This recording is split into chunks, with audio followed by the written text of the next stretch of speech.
Que a graça e a paz de nosso Senhor e Salvador Jesus Cristo esteja em cada coração.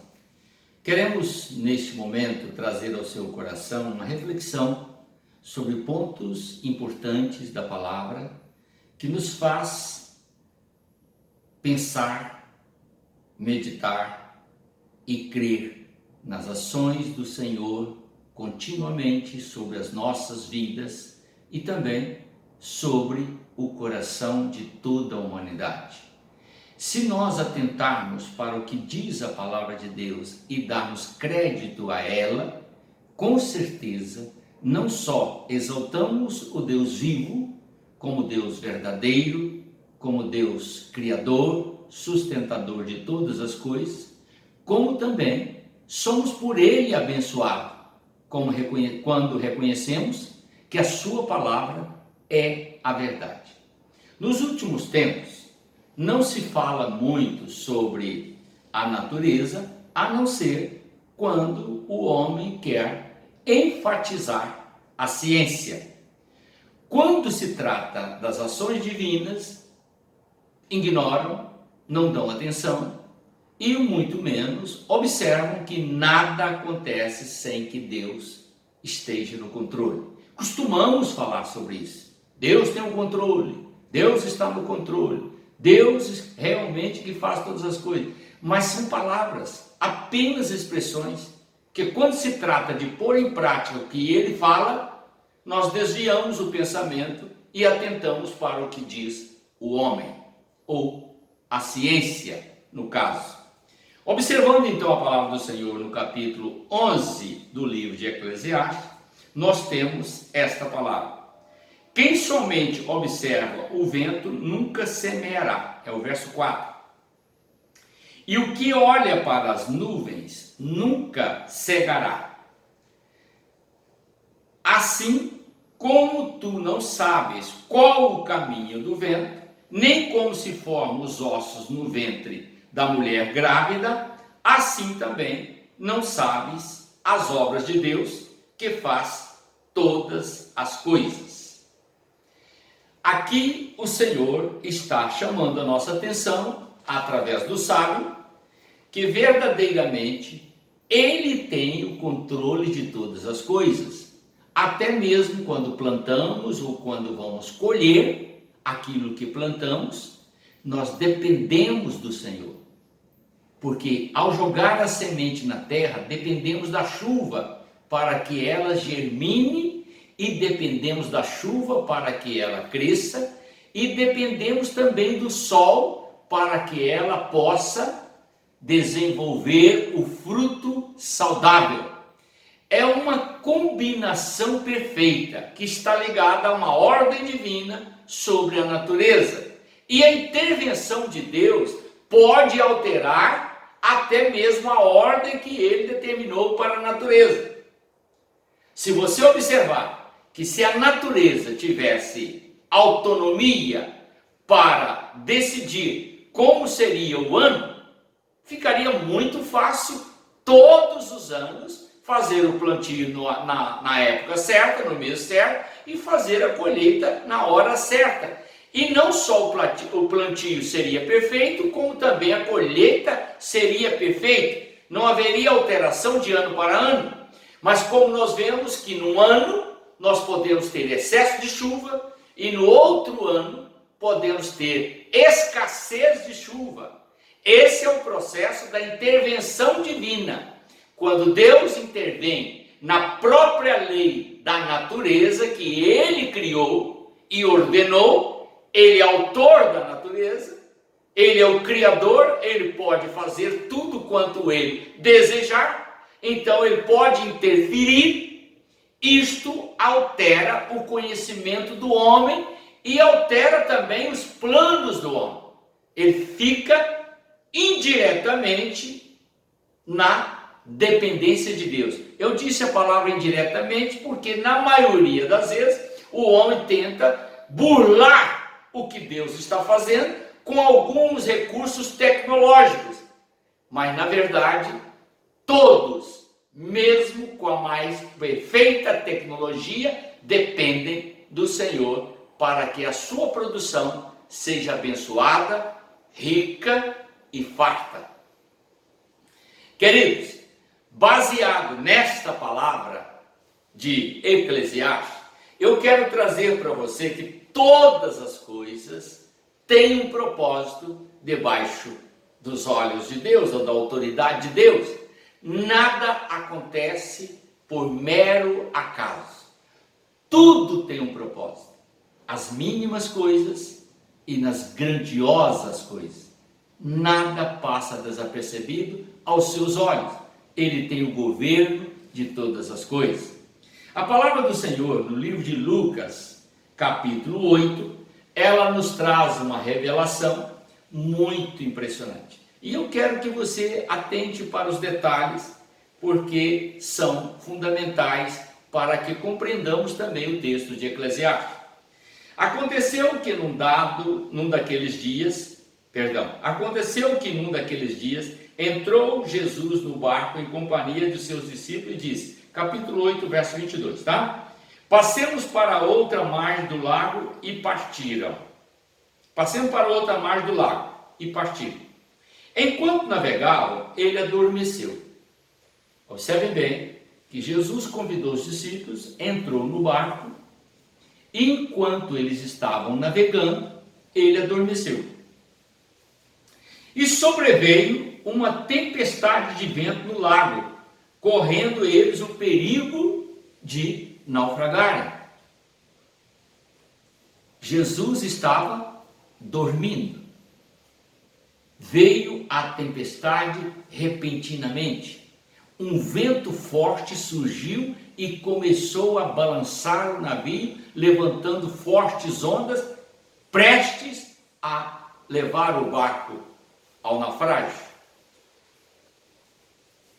Eu estava pensando nesse texto, meditando nessa palavra, e pensei, lá no livro de Eclesiastes, quem domina o vento é Deus. Jesus recebeu essa palavra da parte de Deus quando ele saía do batismo. Este é o meu filho amado, em quem tenho alegria. Todos ouviram a palavra do Senhor, dita da nuvem. Agora Jesus está dormindo, ele trabalhou o dia todo, estava cansado, e ele deitou para repousar, e de repente uma tempestade, provocada por um forte vento, que veio sobre o mar. Não estaria você pensando que se o pai que ama o filho que dá alegria ao pai, deveria ter uma viagem tranquila, sem nenhum transtorno, sem nenhuma dificuldade? O mar não deveria estar calmo e os discípulos fazerem aquela viagem tranquila para que Jesus pudesse repousar, descansar, porque assim que ele descesse do outro lado, ele seria novamente assediado por uma forte multidão e teria que trabalhar arduamente? Não entra na sua cabeça esse pensamento? Pois bem, agora olhe bem. Quem mandou o vento? Deus. Com que propósito? O propósito é trazer aos homens o ensinamento de que se eles verdadeiramente estiverem em aflições, Jesus é a resposta para a sua ansiedade. Mostrando também que por maior que seja a perícia de um pescador, ou de um barqueiro, de um navegador, quando ele está em alto mar, o único que pode guardá-lo é exatamente o Senhor. Não há, querido, uma razão para que você duvide. Preste atenção.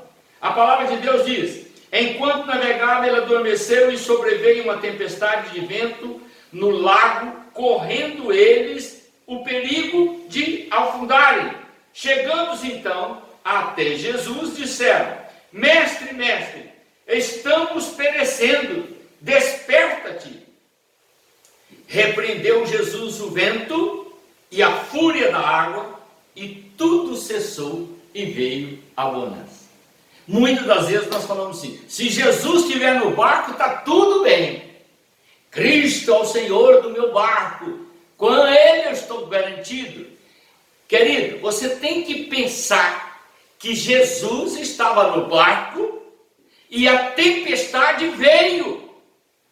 Não é só Jesus estar no barco, é você entender que a sua fé, a sua confiança nele é que vai fazer a diferença. Não, Jesus não elogiou os discípulos por estarem com ele no barco. Ao contrário, diz: até quando eu terei que estar convosco?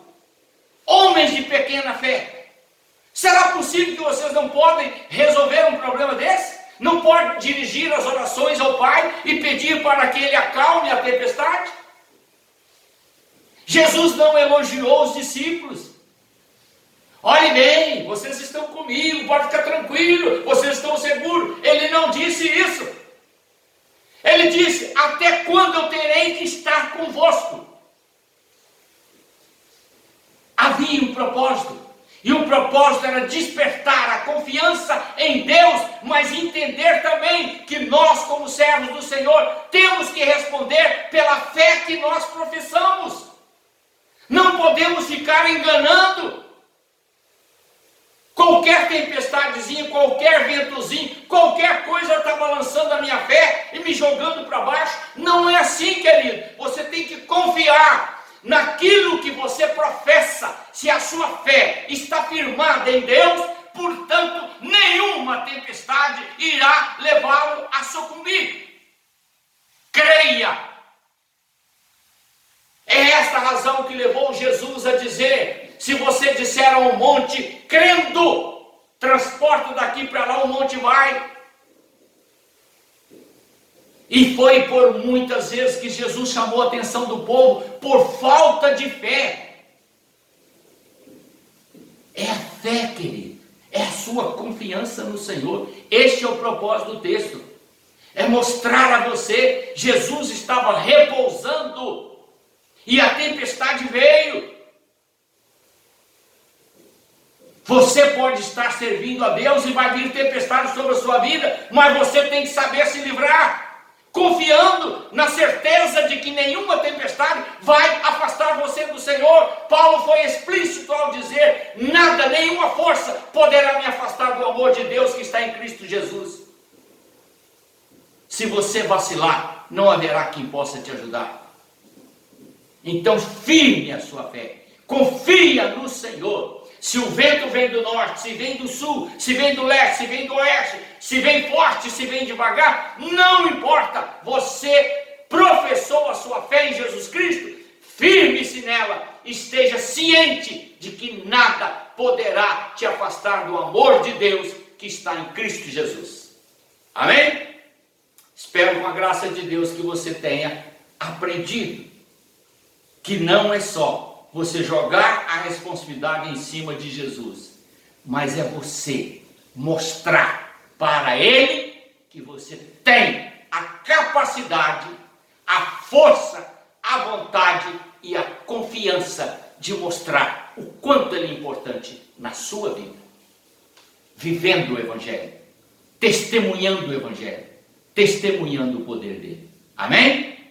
Vamos orar. Pai eterno, em nome do Senhor Jesus, eu te peço, meu Pai, que esta mensagem possa trazer ao coração do ouvinte a certeza, a convicção de que se ele estiver ligado ao Senhor pela fé e a Jesus Cristo através do seu sacrifício, com o seu coração purificado, ele com toda certeza pode fazer as mesmas obras que Jesus fez e até maiores, conforme ele próprio disse. Falta-nos fé, falta confiança ao homem, mas se voltarmos os pensamentos para os teus ensinamentos, com toda certeza, nos fortaleceremos e traremos a glória do Senhor sobre esta humanidade que ainda não te conhece como Deus. Portanto, Senhor, usa-me e usa todo aquele que confiar em ti, em nome do Senhor Jesus Cristo. Amém.